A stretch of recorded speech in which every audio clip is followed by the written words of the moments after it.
আসসালামু আলাইকুম। কেমন আছেন সবাই? আশা করি সবাই ভালোই আছেন। তো আজকে আমি শখের একটা ক্লাস নেব। আমার নাম হচ্ছে কি আফতাবুদ্দিন আহমেদ। তো চলেন শুরু করি। আজকের টপিকটা হচ্ছে গিয়ে theoretical understanding of sustainable societies and sustainable development.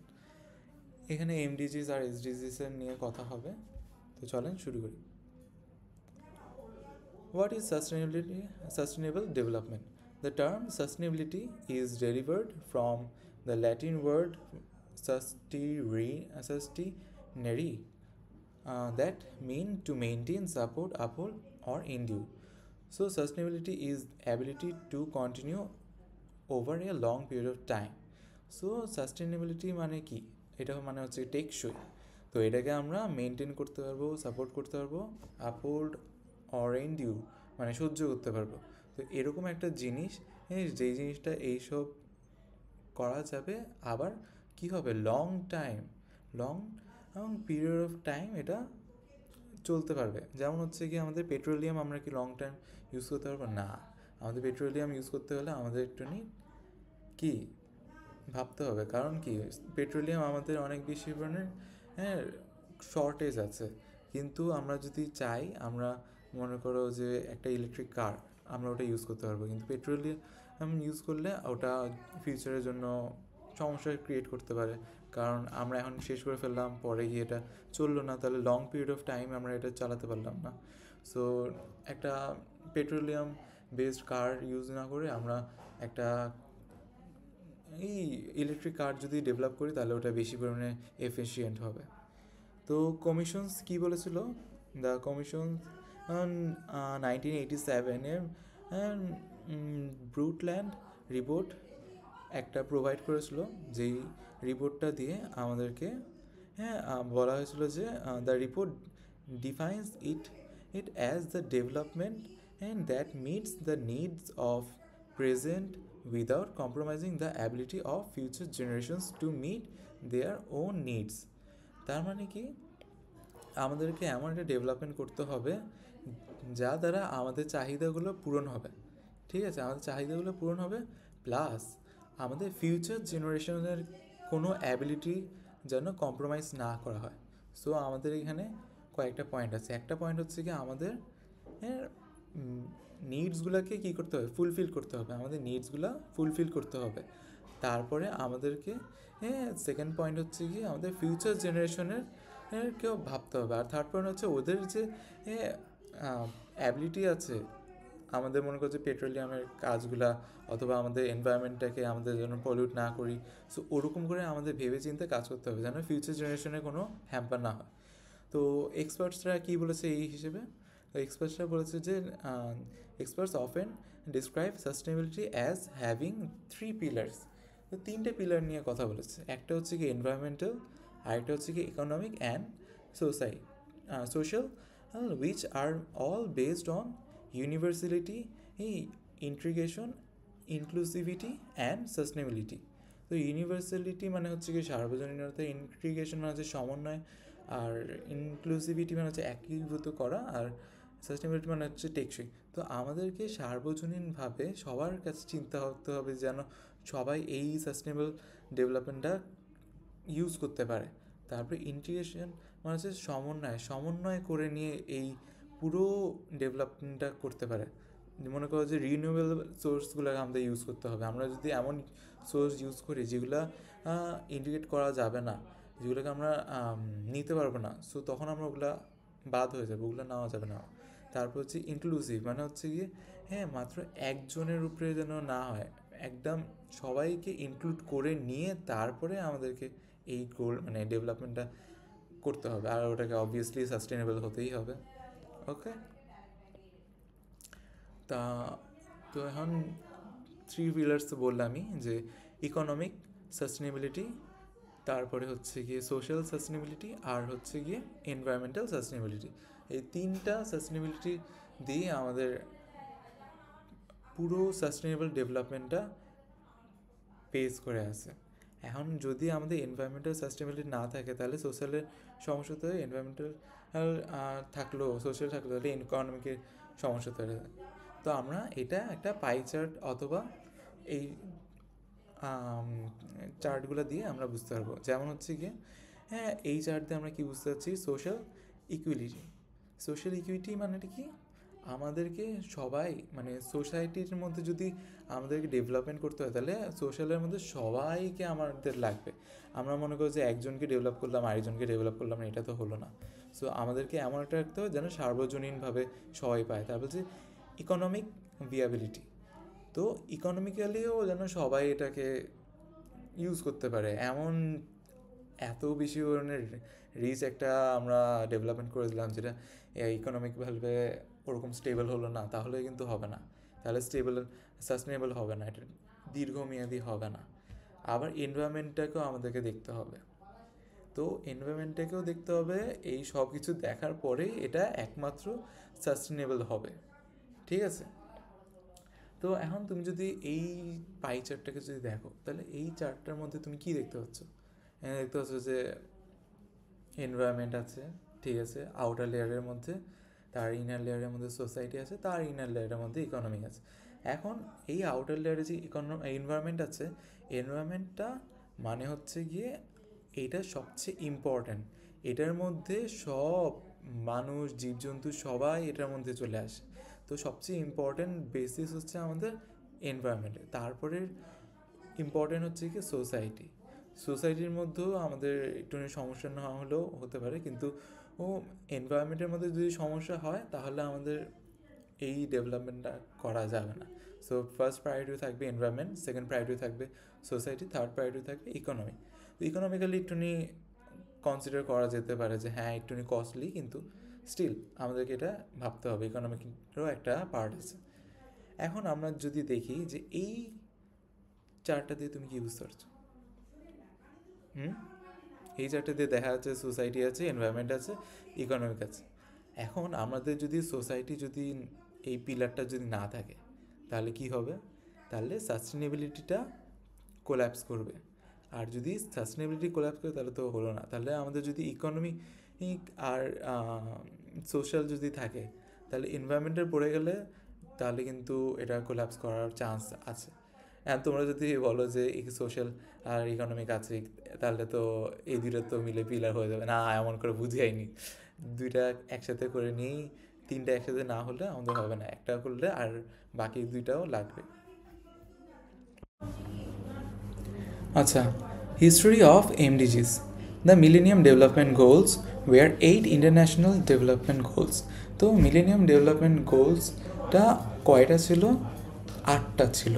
8টা millennium development goals ছিল, যেটা 2000 সালে ইউনাইটেড নেশনস এস্টাবলিশ করেছিল।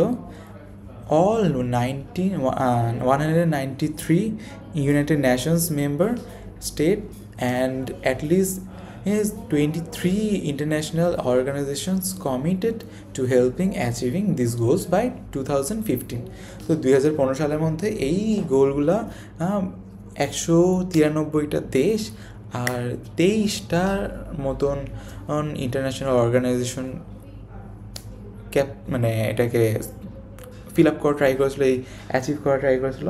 সো এই টাইমের মধ্যে যদি ওরা করে ফেলতে পারতো, তো ওরা ভাবছিল যে হ্যাঁ আমরা এই টাইমের মধ্যে করতে পারবো। সো এই আশা নিয়ে ওরা এটাকে স্টার্ট করেছিল। তো এখানের মধ্যে 8টা গোল ছিল। তো আমরা প্রথম 4টা আগে দেখি, যে eradicate extreme poverty and hunger. তোমরা তো জানোই যে 2000 সালের দিকে কত বেশি পরিমাণে দুর্ভিক্ষ আর এরকম ছিল, যে অনেক অবস্থা খারাপ ছিল মানুষের। আর বাংলাদেশের অবস্থা তো সবাই জানে খুবই বাজে আছে, এখনও অনেক জায়গায় দেখা যায় যে খাবারের সংকট দেখা যায়। তো তখন কীরকম অবস্থা ছিল? হাফ দ্য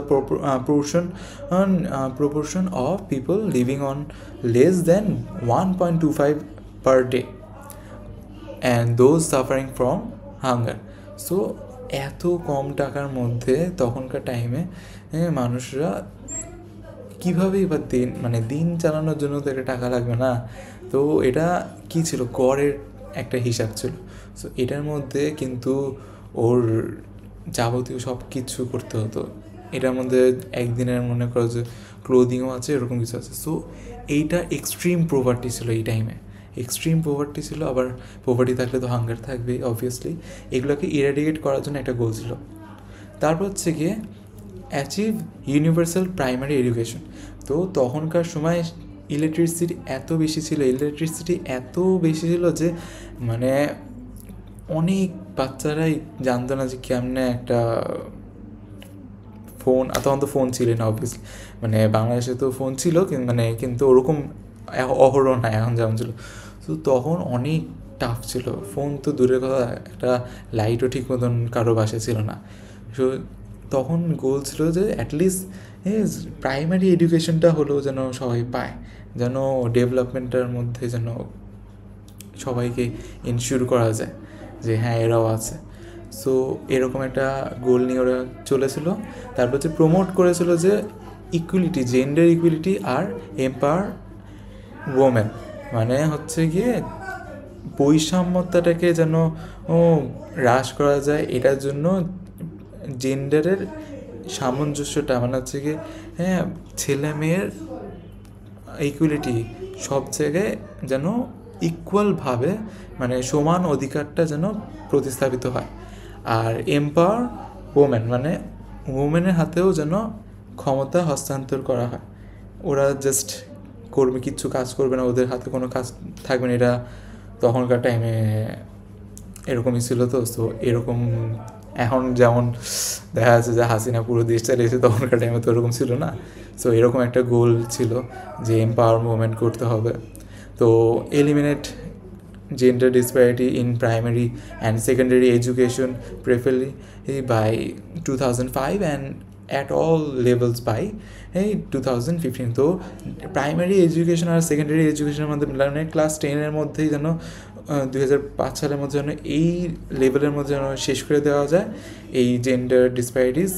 আর 2015 সালের মধ্যেই যেন এই পুরো লেভেলে, মানে সর্বসাধারণভাবে একটা ইউনিভার্সালভাবে যেন সবাই যেন এটা বুঝতে পারে যে হ্যাঁ এরকম একটা করা উচিত, ওমেনকেও পাওয়ার দেওয়া যেতে পারে, সমান অধিকার দেওয়া যেতে পারে।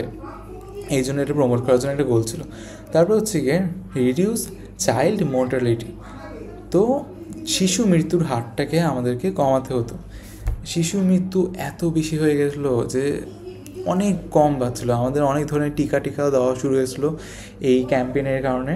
হ্যাঁ সবাই তো জানেই যে যেমন জিকা ভাইরাস, তারপরে অনেক ধরনের টিমির ওষুধ এরকম অনেক ধরনের তখনকার টাইমে ছিল। এখনও সবার দেখা যাচ্ছে যে টিকা দেয় ছোটো বাচ্চাদের। Under 5 reduce the under 5 mortality by 2/3, মানে হচ্ছে গিয়ে মোর্টালিটি রেটটা 5 থেকে কমিয়ে 2 অথবা 3-এ যেন নিয়ে আসা যায়, এত বেশি মোর্টালিটি রেট ছিল, 5 হয়ে গেছিলো। Improve maternal health. তো reduce the maternal mortality ratio by 3/4, মানে হচ্ছে 75%-এর মতন। এইটা হচ্ছে গিয়ে একটু প্রিন্টিং মিস্টেক। তো হচ্ছে গিয়ে 75%-এর মতন হচ্ছে গিয়ে শেষ করে দেওয়া হতো, শেষ করার মতন একটা গোল ছিল যে 75% পর্যন্ত মোর্টালিটি রেশিওটা যেন কমানো যায়।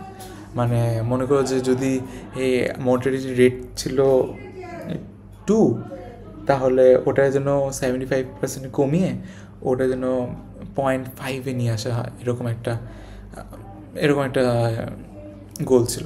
তারপর হচ্ছে combat HIV, AIDS, malaria and other diseases, halved and begin to reverse the spread of HIV and AIDS, malaria and other major diseases. So তখনকার টাইমে হঠাৎ করে একটা, মানে তখনকার টাইমে তো HIV অত বেশি কমন ছিল না, যখন এখন একটু কমন হয়ে গেছে, এখন বাংলাদেশেও এসে গেছে এরকম একটা কাহিনি। কিন্তু তখনকার টাইমে HIVটা অনেক বেশি পরিমাণে স্প্রেড হচ্ছিল, অনেক র্যাপিডলি স্প্রেড হচ্ছে। আর ম্যালেরিয়াতে অনেক মানুষ মারা যাচ্ছিলো, যেটা এখন মারা যাচ্ছে না ওরকমভাবে। হ্যাঁ আর বাকি ডিজিজ তো ছিলই। সো এইগুলোর থেকে যেন মানুষ পরিত্রাণ পায়, এর জন্য এটা একটা গোল হিসেবে কম্প্যাক্ট সিচুয়েশন ক্রিয়েট করা হচ্ছিলো সবার মাঝখানে।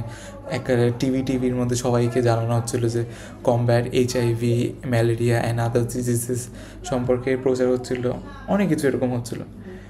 তারপরে গোলটা হচ্ছে গিয়ে এনশিওর এনভায়রনমেন্টাল সাস্টেনেবিলিটি। অবভিয়াসলি এনভায়রনমেন্টটাকে সবার চেয়ে বেশি প্রায়োরিটি দেওয়া উচিত। এনভায়রনমেন্টাল সাস্টেনেবিলিটি থাকলেই একমাত্র সব কিছু ঠিক থাকবে। যদি পানি দূষিত না হয় তাহলে তো অবভিয়াসলি ডায়রিয়া হবে না। তো ডায়রিয়াটা হওয়ার কারণই হচ্ছে পানির দূষণ। তারপরে হাসি কাশি এগুলো কেন হয়? ধুলার কারণে হয়, বিভিন্ন ধরনের বায়ুবাহিত রোগের কারণে হয়। তো এরকম করে এনভায়রনমেন্টটা ক্রিয়েট করতে হবে যেন এটা কি হয়, যেন আমাদের জন্য সাস্টেনেবল হয়। And integrate sustainable development principle into policies and programs, reverse loss of environmental resources and improve access to clean water sanitation. মানে ক্লিন ওয়াটারটাও লাগবে, আবার কী হচ্ছে reverse loss of environmental resource, মানে যেগুলো লস হয়ে গেছে ওগুলোকে আবার রিভার্স করে নিয়ে ওগুলোকে আবার ক্যাপচার করতে হবে। ওরা ক্যাপচার করা অনেক বেশি টাফ। যেমন হচ্ছে কি সুন্দরবনের বাঘ যেমন মারা গেছে অনেক বেশি পরিমাণে, ওটাকে যদি আমরা একটুখানি ব্যাক করতে পারি, যেমন মনে করো যে এখন 4,000-এর মতন আছে, তখন হয়তো বা 5-6 হাজার ছিল, ওটাকে ওরা চেয়েছিল যে একটুখানি বাড়িয়ে দেওয়ার জন্য, তো আনফর্চুনেটলি আরও কমে গেছে। তারপরে গোল হচ্ছে develop a global partnership for development, address the needs of least development countries, improve depth relief and enhance access to technology and essential medicines. So আমাদের গোল ছিল যে যেন এই যে অনেক ধরনের ডেপথে পড়ে আসলো, অনেক ধরনের যে ঋণ নিয়েছিল বাংলাদেশে, এখনও আমাদের উপরে অনেক ঋণ পড়ে আছে, এই যে ঋণগুলো যেন সবার শোধ হতে পারে, সবার হাতে যেন টেকনোলজি আসতে পারে, সবাই যেন এসেন্সিয়াল মেডিসিনগুলো অ্যাটলিস্ট পেতে পারে, এটাও তো অনেক ইম্পর্টেন্ট ছিল।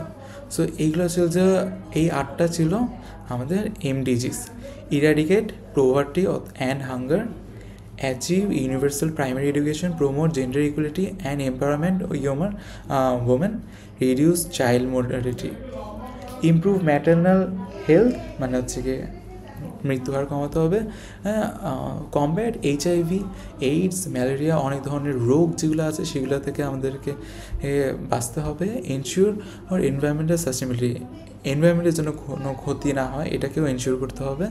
Development goals, partnership for development, তো এমন একটা পার্টনারশিপ করতে হবে যেন আমাদের সবার জন্য ভালো হয়। যেমন এখানে দেওয়া আছে যে বিভিন্ন ধরনের টেকনোলজি যেন আমাদের হাতের কাছে চলে আসে, বিভিন্ন ধরনের ঋণ থেকে যেন আমরা একটুখানি রিলিফ পাই, যেমন ঋণের জন্য যে করটা আছে ওটা কমিয়ে দেওয়া হতো, এরকম সব অনেক কিছু ধরনের এরকম স্টার্ট হয়েছিল যে আমাদের ঋণ কীভাবে কমানো যেতে পারে, এরকম ধরনের অনেক কিছু স্টার্ট হয়েছিল। আবার এসেন্সিয়াল মেডিসিনটাও আছে, যেগুলো হচ্ছে গিয়ে এখনকার টাইমে যেগুলো হাতের কাছেই পাওয়া যায়, তখনকার টাইমে ওরকম পাওয়া যাচ্ছিল না পাওয়া কাইন্ড অফ অনেক রেয়ার ছিল তখনকার টাইমে। সো এখন যেমন অহরহ যে কেউ কিনতে পারে, তখন এরকম ছিল না। তারপর হচ্ছে history of MDGs. Critics argue that the goals were too narrow, lacked focus on equality, and did not adequately address the root causes of poverty. Some regions, particularly sub-Saharan Africa, lagged behind achieving the targets.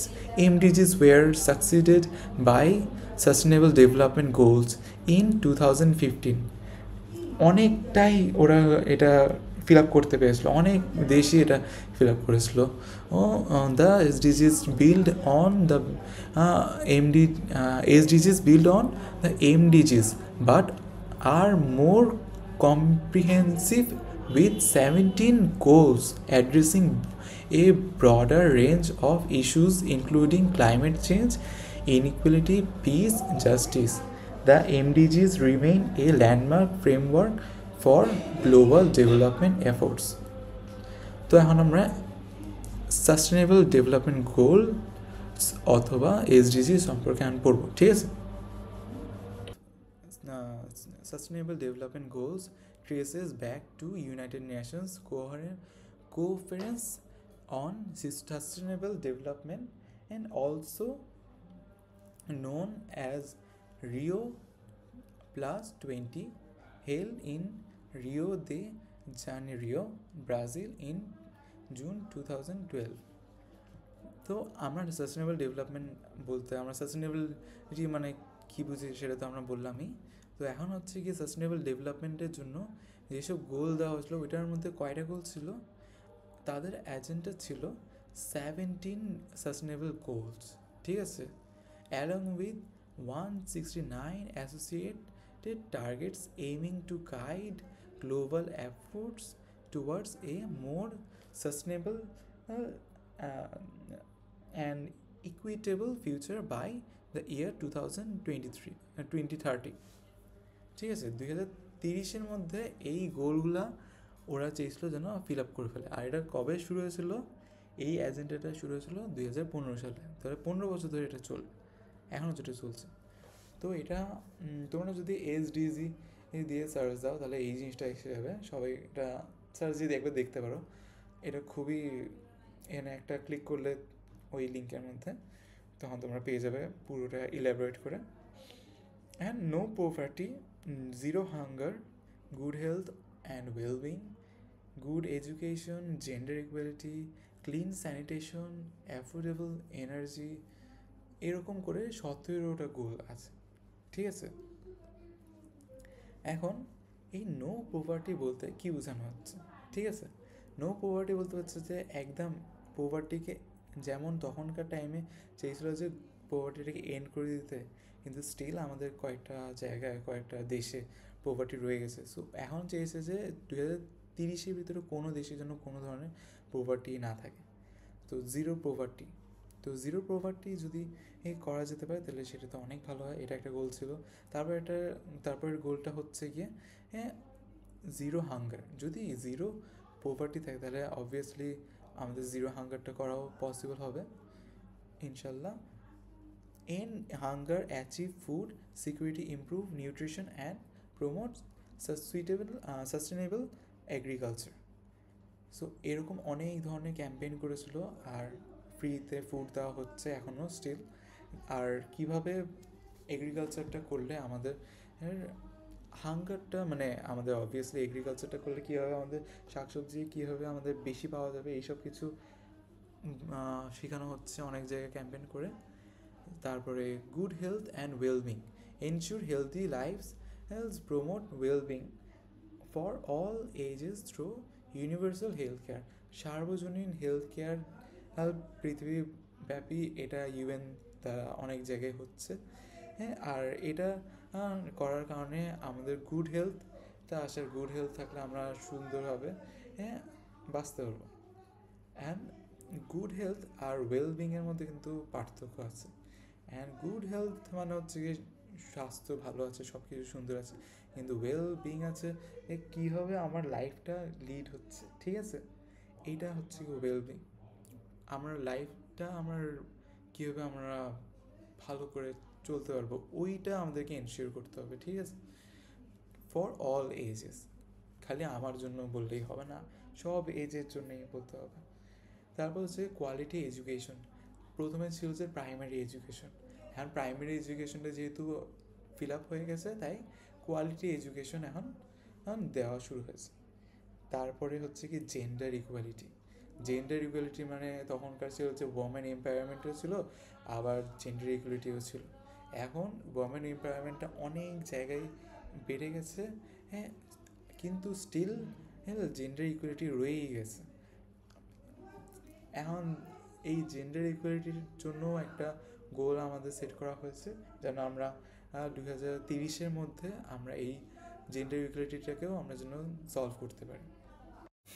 So এখন পরের পাঁচটা দেখি, clean water and sanitation, ensure ability and sustainable management of water, মানে হচ্ছে আমাদেরকে পরিষ্কার পানি দেওয়া করতে হবে, নিশ্চিত করতে হবে, আর ওই পরিষ্কার পানির জন্য স্যানিটেশন করতে পারে ওইটা।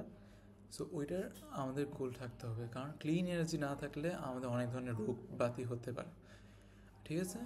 তারপর হচ্ছে কি affordable and clean energy. Affordable energy কী হতে পারে? অ্যাফোর্ডেবল আর ক্লিন।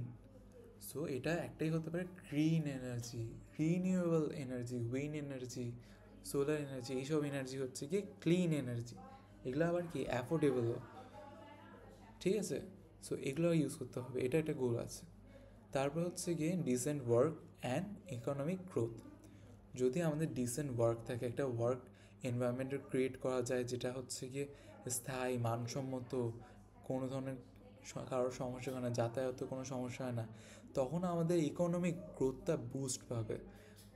তো এই জিনিসটাও আমাদেরকে মাথায় রাখতে হবে, একটা ডিসেন্ট ওয়ার্ক ক্রিয়েট করতে হবে। তারপরে গোলটা কি ইন্ডাস্ট্রি, ইনোভেশন অ্যান্ড ইনফ্রাস্ট্রাকচার। তো আমাদেরকে ইন্ডাস্ট্রিয়ালিভাবে আমাদেরকে প্রমোট করতে হবে, হ্যাঁ, ইনোভেশনগুলোকেও প্রমোট করতে হবে, ইন্ডাস্ট্রিকে প্রমোট করতে হবে, ইনোভেশনও তো অবভিয়াসলি প্রমোট করতেই হবে। ইনোভেশনগুলো যখন মানুষরা করে তখন ওগুলা ভালোই, ছোট হোক বড় হোক খারাপ হোক যেমনই হোক, সব কিছুকে আমাদের নির্বাচন করে নিয়ে তারপরে দিতে হবে। ইনফ্রাস্ট্রাকচারও বিল্ড করতে হবে, যে কোনো ধরনের, হ্যাঁ, যখন আমাদের ইন্ডাস্ট্রিয়াল হয় তখন আমাদের একটা ইনফ্রাস্ট্রাকচার লাগে। ইনফ্রাস্ট্রাকচার না হলে আমাদের ইন্ডাস্ট্রিটা ভালোভাবে সুন্দর করে গ্রো হতে পারে না, ইন্ডাস্ট্রির মধ্যে অনেক ধরনের ল্যাক থেকেই যায়। সো ইনফ্রাস্ট্রাকচারটাকেও আমাদেরকে কনসিডার করতে হবে। Resilient infrastructure, build resilient infrastructure যেটাকে বলে আর কি। তারপর হচ্ছে রিডিউস ইনইকুয়ালিটিস। তো ইনইকুয়ালিটিসগুলো আমরা আগেই অনেকগুলা শেষ করেছিলাম, যেমন ওমেনের ইনইকুয়ালিটিস আছে, কিন্তু এখানে আরও অনেক ধরনের ইকুয়ালিটিস আছে, যেমন রেসিজমস আছে। রেসিজম অনেক ধরনের হতে পারে, কালার আছে, তারপরে জাতি আছে, ভেদ আছে, অনেক ধরনের ধর্ম থেকে শুরু করে অনেক ধরনের আছে। সো এখানে এই সবগুলাকে বাদ দিয়ে আমাদেরকে সব ধরনের ইনইকুয়ালিটিসগুলোকে বাদ দিতে হবে। আর কি করতে হবে, হ্যাঁ, প্রমোট করতে হবে সোশ্যাল, ইকোনমিক অ্যান্ড পলিটিক্যাল ইনক্লুশনস, ঠিক আছে? আচ্ছা, তারপরে এগুলো হচ্ছে গিয়ে sustainable সিটিজ and communities. Make সিটিজ inclusive, safe, resilient and sustainable through better urban and planning management. তো সাস্টেনেবল, আমরা যদি একটা বাসা বানানো শুরু করলাম কোনো কিছু না ভেবেই, 10 কাঠার জায়গায় আমরা মনে করো যে 12 কাঠার মতন, অথবা মনে করো যে 10.5 কাঠার মতন জায়গা আমরা ওরকম করে নিয়ে বানিয়ে ফেললাম, তারপরে কি হলো, একটা অনিশ্চয়তা থেকে গেলো না, যে আমার বাসাটা হয়তো বা এত বড় জায়গা থাকলেও আমরা জাস্ট এই এতটা জায়গা আরও বাড়িয়ে নিয়ে আমরা বানালাম, পুরো জায়গাটায় ঘিরে ফেললাম, পরে এটাকে ভেঙে ফেললো। সো এরকম জিনিসটা করা যাবে না, তাহলে কী হবে, রাস্তাঘাটেও কমে যাবে, শর্ট হয়ে যাবে, এগুলো কিন্তু একটা ইললিগাল কাজ। তারপরে সিটিজ, কমিউনিটিস, এগুলো যেন কোনো ধরনের সমস্যা না হয় এমন পরিবেশ ক্রিয়েট করতে হবে। এগুলো হচ্ছে কি সাস্টেনেবল সিটিজ অ্যান্ড কমিউনিটিস।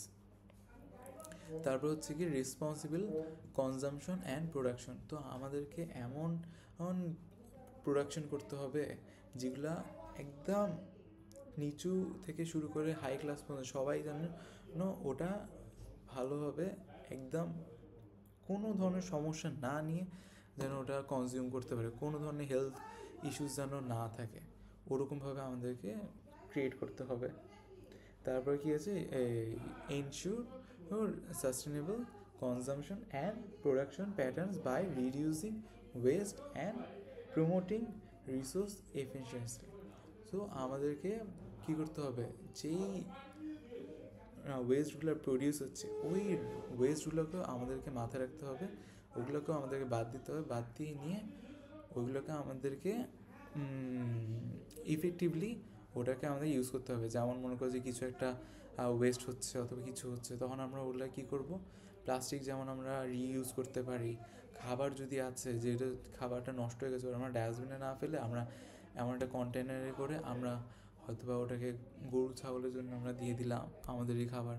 আবার যেগুলো গরু ছাগলের খাবার বেঁচে গেলো সেগুলো আমরা মনে করো যে যেগুলো আর কি খাওয়া যায় ওরকম খাবারগুলো আমরা বাইরের কোনো পুকুরে টুকুরে ফেলে দিলাম, সো ওই খাবারগুলো তখন পুকুরের মাছরা খেতে পারবে, এরকম কিছু কিছু আছে। তারপর হচ্ছে climate action, take urgent action to combat climate change and in impacts through mitigation and adaptation measures. তো ক্লাইমেট অ্যাকশনগুলোকেও আমাদেরকে দেখতে হবে। টেক আর্জেন্ট অ্যাকশন, তো যদি যে কোনো ধরনের ক্লাইমেট চেঞ্জ হলে আমাদেরকে ওইটার জন্য অ্যাকশন নিতে হবে। লাইফ বিলো ওয়াটার, এটা হচ্ছে গিয়ে sustainability use oceans, seas and marine resources for sustainable development. So আমাদেরকে যখন এই গোলগুলো যখন দেখবো তখন যেন আমাদের ওশান লাইফগুলোকেও আমরা যেন মাথায় রাখি, ওগুলোকে যেন বাদ না দিই। আমাদের সিতে কী কী আছে আমাদের এই সব কিছুকে দেখতে হবে। যদি আমরা এগুলো না দেখি তাহলে ওশান লাইফ হ্যাম্পার হতে পারে।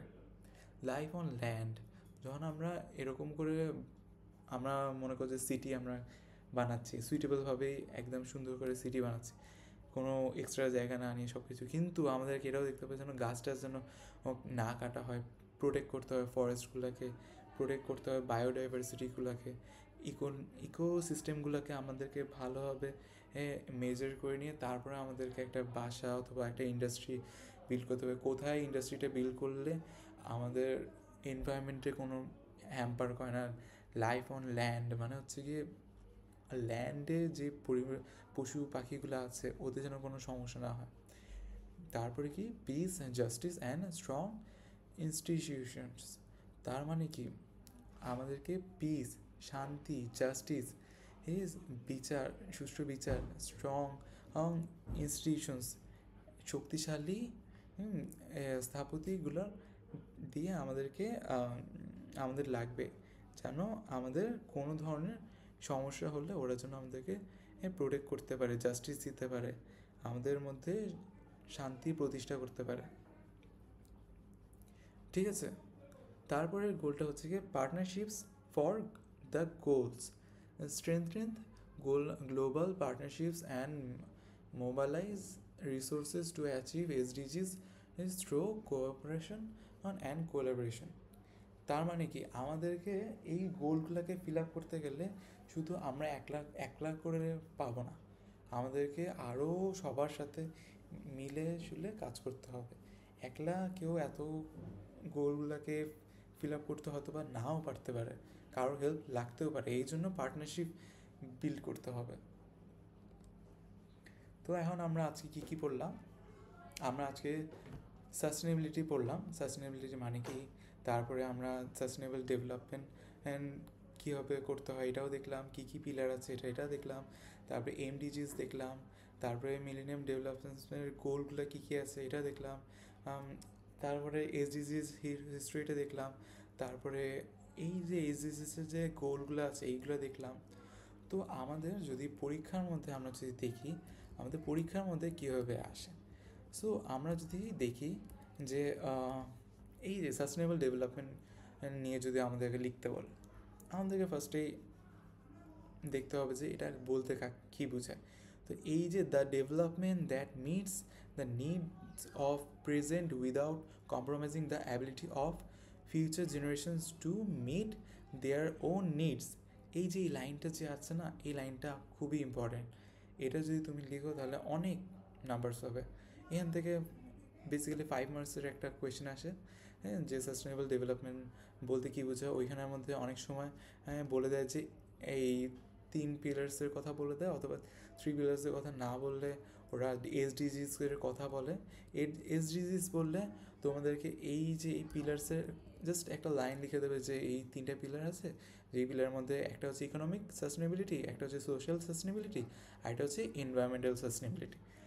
এই 3টা বলে দেবে, বলার পরে এরকম এত বেশি এক্সপ্লেন তোমাদের ইচ্ছা হলে করলে, না হয়তো বা নাও করলে সমস্যা নেই, জাস্ট এই 3টা যেন মেনশন করা থাকে। আর এই 3টা কিছুর উপরে বেস করেছে, ইউনিভার্সালিটি, ইন্টিগ্রেশন, ইনক্লুসিভিটি আর সাস্টেনেবিলিটিসের উপরে বেস করে আছে, এটাও লিখতে হবে। হ্যাঁ, লেখার পরে তারপরে তোমরা সুন্দর করে তোমাদের MDGs বললে MDGsের গোলগুলো লিখলে, এসডিজিস বললে এসডিজিসের গোলগুলো লিখলে, তার আগে কিছুটা হয়তো বা হিস্টোরির কিছু কিছু লিখলে যে এটা ইউনাইটেড নেশনের দ্বারা 2015 সালে এটা হয়েছিল। আর এই কী বলে এমডিজিস হয়েছিল যে 2000 সালে। হ্যাঁ, আর এটা সবাই মিলে সেট করেছিল যে 2015 সালের মধ্যে এটা শেষ করবে। আর এটা এসডিজি সেট করেছিল যে 2030-এর মধ্যে এটা শেষ করবে। সো এরকম কতগুলো গোল আছে, তুমি জাস্ট এক্সট্রা ইনফরমেশন লিখলে তোমার ভালো। কিন্তু তোমাদেরকে এই 17টা গোলের 17টা গোলই পরীক্ষার খাতায় লিখতে হবে উইথ নেমস। আবার কি করতে হবে, এই যে এখানে যে একটা লাইন আছে না, জাস্ট হালকা জাস্ট তোমার যেটা মনে আছে সেটাই জাস্ট লিখে দেবে। লিখে দিয়ে তোমাদের মনে করো যে নো পোভার্টি বলেছে, সো নো পোভার্টি বলতেই তো তোমরা এই ওয়ার্ডটার মানে তো তুমি বুঝতে চাচ্ছ যে যে আমাদেরকে পোভার্টিটাকে শেষ করতে হবে, এন্ড করতে হবে, এন্ড পোভার্টি। জাস্ট এতটুকু লিখলে তারপরে 17টা পয়েন্ট, বাকিগুলোর মধ্যেও অল্প অল্প করে লিখে লিখে 17টা পয়েন্ট তোমরা ফিনিশ করলে। ফিনিশ করে নিয়ে জাস্ট একটা ব্রিফ লিখে দিলে যে এগুলো আমরা যদি সেট করি, আমরা যদি এইসব গোলগুলোকে আমরা যদি ফিল আপ করি তাহলে আমাদের কী হেল্প হতে পারে, আমাদেরকে এইসব গোল ফিল আপ করলে আমাদের এনভায়রনমেন্টের কতটা বেশি বেনিফিশিয়াল হতে পারে, এইসব কিছু লিখে নিয়ে তাহলে তোমাদের ওই জিনিসটা শেষ করলে। আর এমডিজিসের ক্ষেত্রেও ঠিক একই জিনিসটাই, তোমাদের 8টা পয়েন্ট আছে, 8টা পয়েন্টের মধ্যে তোমাদের প্রত্যেকটা পয়েন্ট তোমাদের লিখতে হবে।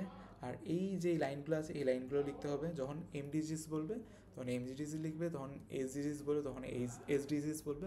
আর তোমাদের ফ্যাকাল্টি যেভাবে বলবে তোমরা ট্রাই করবে ওইভাবে লেখা, তাহলে তোমাদের মনে করো যে নাম্বারটা বেশি হবে।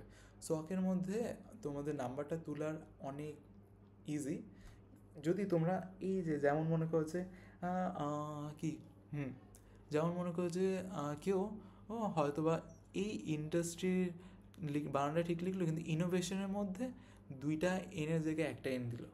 আমার পরীক্ষার খাতায় একবার এই 2টা এনের জায়গায় একটা এন দেওয়ার কারণে আমার 0.5 মার্কস কেটে দিয়েছিল। তারপর আবার এরকম করে কিছু কিছু জায়গায় আর কি মার্কস কেটে দিয়েছিলো, তো আমার ওটা খুব খারাপ লেগেছিলো। তো তোমরা এরকম করে কখনো যেন বানানগুলো যেন ভুল না হয়। এই 17টা পয়েন্ট আছে, এই 17টা পয়েন্টই ভালোভাবে মুখস্থ করবে। আর বাকি এটা পয়েন্টটা যদি মনে থাকে তাহলে তো তুমি অবভিয়াসলি এই লিখেই দিতে পারবে যে কীভাবে মানে এটা রিডিউস ইনইকুয়ালিটিস, তো তোমরা এটা একটা লাইন তো লিখতেই পারবে একদম ইজি। আর লাস্টে একটা ব্রিফ লিখে দিলে তো একদম ইজিলি তোমাদের এগুলা হয়ে যাবে ইনশাল্লাহ।